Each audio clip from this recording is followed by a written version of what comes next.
I'd worked for the Heinard family for 10 years as their all-around house manager, pulling in $50,000 a month. The first thing Lori Heinard's fiancé did after walking through the door, Lori being the heir to the Heinard group, was put me in my place. A housekeeper making 50 grand? What did you do? Put a spell on these people. Starting today, your salary drops to 3,000. You handle cleaning only. Everything else is none of your business. The Heinard family said nothing. They just let her go at me. I didn't argue. I smiled and signed the pay cut agreement. A few days later, the Heinard household completely fell apart. Lori's mother, Mrs. Heinard, had a depressive episode without my bedtime aromatherapy sessions and trashed the living room. Lori's father, Mr. Heinard, skipped the specialized meal plan I'd been managing for his gout and ended up in the emergency room. Lori's international video conference fell apart without me doing live interpretation, and he tanked a deal worth tens of millions. His fiancé came at me, furious. Why did you stop doing your job? I held up the agreement. A $3,000 cleaner clocks out when the floors are done. A stack of financial statements hit the table with a dull thud. Brina, I went through the Heinard family's old accounts. You're a housekeeper pulling $50,000 a month. Do you think that makes any sense from a market standpoint? I looked up. Lori's fiancé, Anita Jones, stood with her arms crossed, eyes fixed on me. Rumor had it she had a master's from Cambridge and was a high-level finance executive. I hadn't expected her first move in the Heinard household to be going after me. Miss Anita, my salary was set 10 years ago by Lori's grandfather himself. That $50,000 covers everything I do as a full-service house manager. I kept my voice even.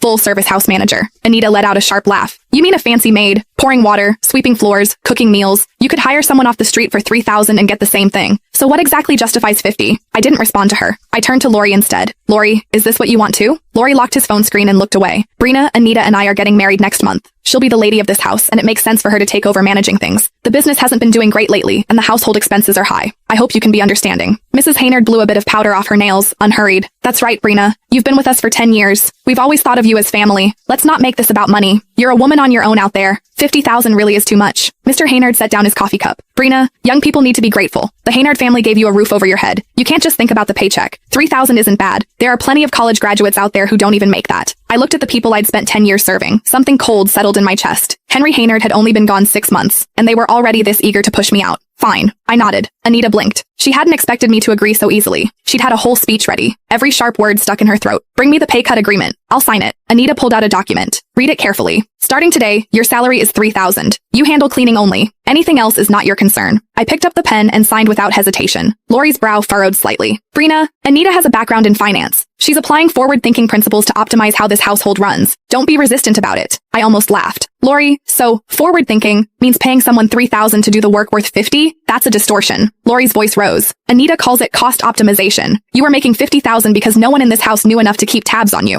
You exploited that. I didn't reply. I turned to look at Mr. Heinard instead. Gout had drained the color from his face. Brina, don't get worked up. Mr. Heinard spoke first. Lori has an international video conference tonight. There's a financing deal worth tens of millions on the line. Get the interpretation done first. We can sort out the rest later. I pointed to